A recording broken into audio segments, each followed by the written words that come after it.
God of War is the best game on the PS4. Bloodborne? Nope, get out of here. Uncharted 4? Nope, sorry, get out of here. The Last of Us? You know I love you, baby. Get out of it! It doesn't count. It does not count. The Last of Us came out on the PS3 first. It doesn't count. I recently just got done playing God of War for the PlayStation 4 and oh my god. Of War. This game is good. God of War for the PS4 is the 8th game in the series. If you're unsure of how the order goes, it goes God of War 1, 2, 3, the other ones, 1. Now I have to be honest, despite the fact that I'm a huge fan of the franchise and have been for a long time, I was definitely lacking in the hype department for this new game. And that was pretty much all down to the reveal trailer we got during E3 2016. No way! It's God of War! Wait, what happened to his goatee? Is that an axe? Where the blades at? Wait a minute, is that a child? Oh no. Oh no! Oh no! Suffice to say, my first impression of this game was not the best. And for a long time, I didn't even know it was a direct sequel. I thought they were rebooting the whole series. It just seemed too different. I thought the combat looked slower and more rigid. The back-facing camera just seemed awkward. And now it appeared they were trying to go for a more Naughty Dog style emotional storytelling vibe with Kratos and his son that we've never seen before. And let me be honest, I didn't think the guys over at Santa Monica could pull it off. I mean, for years they've been hammering home that Kratos cares about one thing and one thing only: getting his vengeance by any means necessary. And now you want to tell me that this near immortal killing machine is a family man?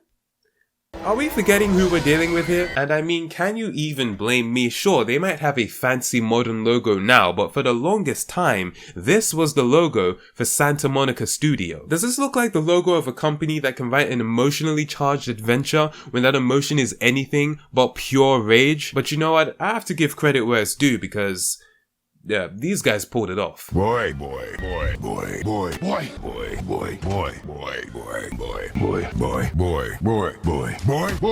The story follows Kratos and Boy. Wait, no, that's not right. The story follows Kratos and male Ellie. Oh wait, no, that's not right either. The story follows Kratos and attrition. Wait, where's that box?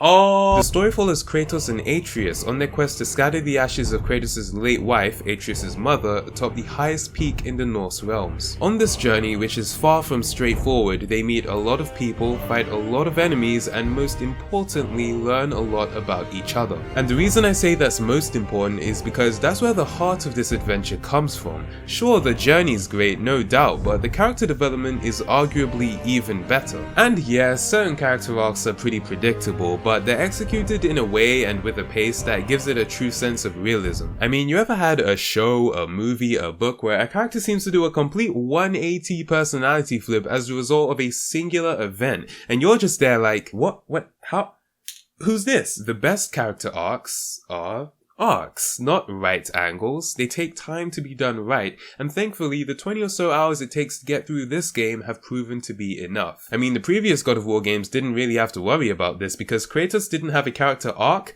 or right angle. He had a character circle. He was angry at the start, he was angry at the end, and he was angry in between. It was fine, it worked, and it was awesome, but for this new game, the writers have done a good job of crafting a more relatable Kratos, which it turns out I like even better. But of course, to make a character believable in any kind of audio-visual media, it's not just about the writing. The performance has to be just as good, and every voice actor in this game pulled their weight. The voice of Kratos, this guy, the guy who played that character on that show which used to come on right before The Simpsons and scared the crap out of me. I mean, what is that on his head? Anyway, his voice, mwah, beautiful. The voice of Atreus is also very well done. Shout out to this kid. Hey, isn't he that kid from The Walking Dead? Wow. Wait, he's not?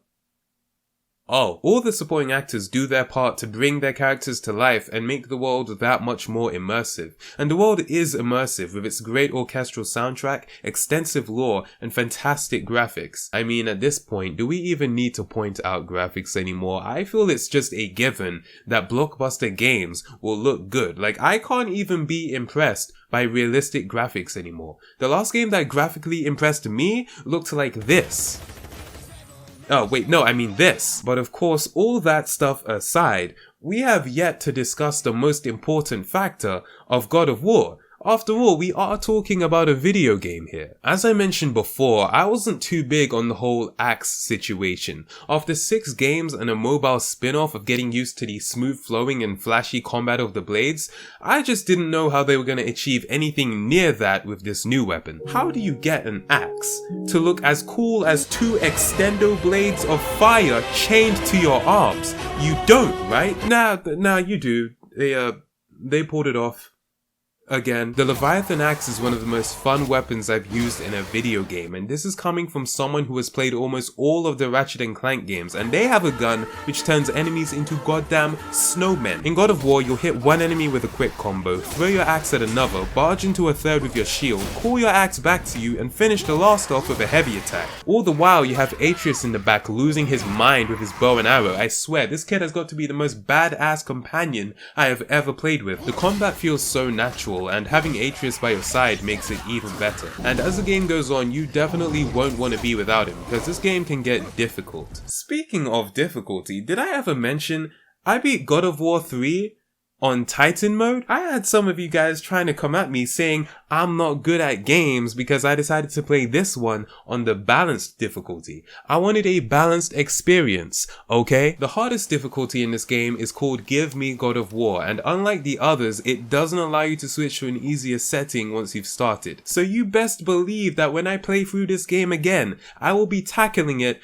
on the second hardest difficulty. Listen, you gotta understand, I am but a mere mortal, okay? Plus, I have a bit of a confession to make. Yes, it's true, I did beat God of War 3 on Titan mode, but it turns out that Titan mode is actually not the hardest difficulty in God of War 3.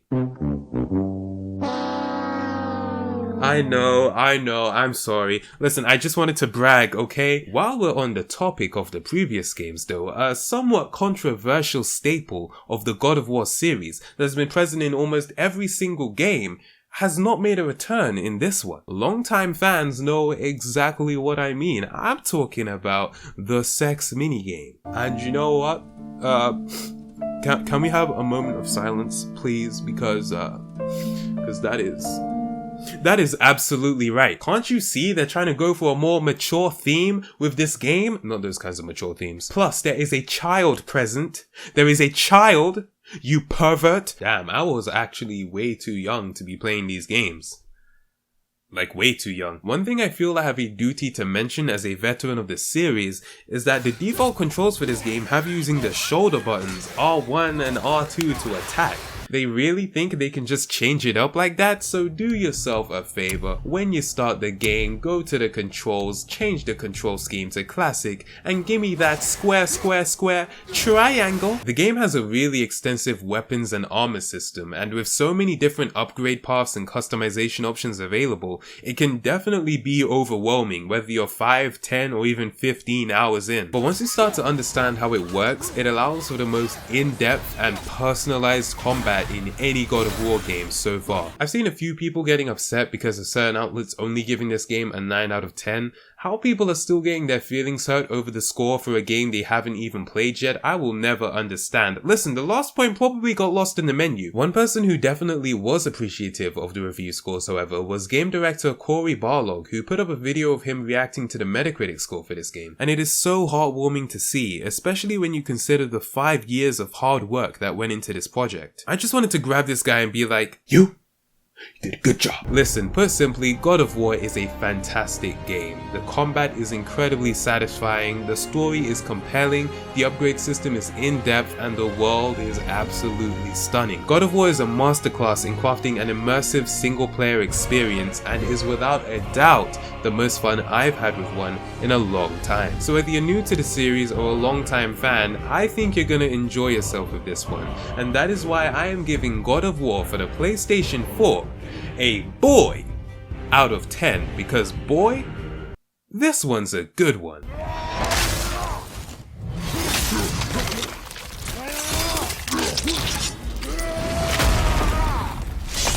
think you got him.